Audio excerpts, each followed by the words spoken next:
We're going to have the fabulous mystery writer, Miss Grace Edwards, come up and bless us.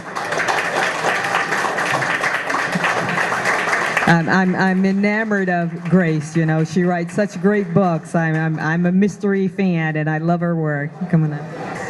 Good evening, everyone, and thank you, Carolyn, for inviting me. I'm only going to read one page out of my latest book. It's called The Blind Alley, which is an after-hours jazz spot in a small tenement in Harlem. I was born in Harlem, so I kind of know the lay of the land. Now, this takes place in 1954, where a young man has returned to live in this very small tenement after serving time for murder. Now, there are only 7 families in this small tenement, and the Blind Alley is an after-hours spot in the basement. So I'm just going to read the prologue. The mist had nearly emptied the streets when Rhino stepped off the 8th Avenue bus, and he was alone on the corner of 148th Street. He narrowed his eyes behind his thick lenses and strained to see how long it took before the outline of the vehicle dissolved, not so much into the hot August darkness as into the well of his own defective vision.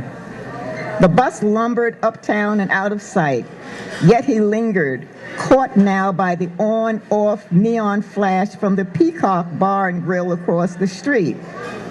He stared at the brightly lit bird above the entrance as the huge neon plume showered a brilliant array of light on the sidewalk.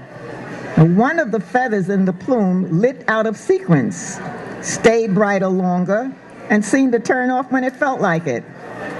The bar appeared to be crowded, full of weekend noise. Now, 2 years ago, before everything had happened, he would not have noticed the lights and would have walked in without missing a beat. But that was before everything had happened. Now he could not move. He stared harder, expecting at any minute to hear the laughter and hear the grunts, and then feel the pain to the back of his head, the side of his face, and the hollow between his shoulders, and feel it again, and again, until the laughter faded and the fingers of light turned crimson and spun away in the dark. He glanced quickly over his shoulder. No one was there. Sound had come only from the wet squeal of a bus headed downtown. Its high beams pushed aside the wavery shadows as it passed. Then it disappeared. Finally, he moved across the slick pavement, past the corner grocery store with its streaked windows, and made his way up 3 steps to number 1048, a small red brick nondescript tenement that 7 families called home. He paused in the faded marble lobby and looked around and said he was also finally home. The steel-framed door leading to the rear courtyard was ajar, and the familiar sounds drifted toward him.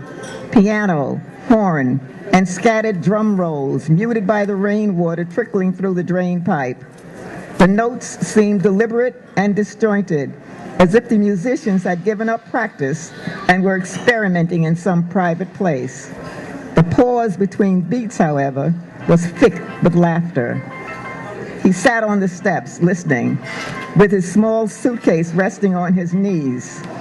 So, the alley's still going strong. How about that? Oh, maybe she's there. In one motion, he rose to his feet, unfolding his gaunt frame and pushing the shabby suitcase into the shallow recess under the stairs. This damn bitch, it wasn't for her, none of this shit would have happened. He moved from habit, like a cat, down the narrow wood steps and into the surrounding darkness toward the music, his colorless fingers fanning the rain-slicked walls. In the courtyard, the rain hung like a dark curtain, obscuring the passageway leading to the alley, but he did not pause. I pulled a damn long stretch. For what? For nothing. But I'm back, even if I don't stay. I'm going to show these son of a bitches now what they done. And somebody, Matthew, Cyrus, and especially that Rose, somebody's going to pay. Thank you.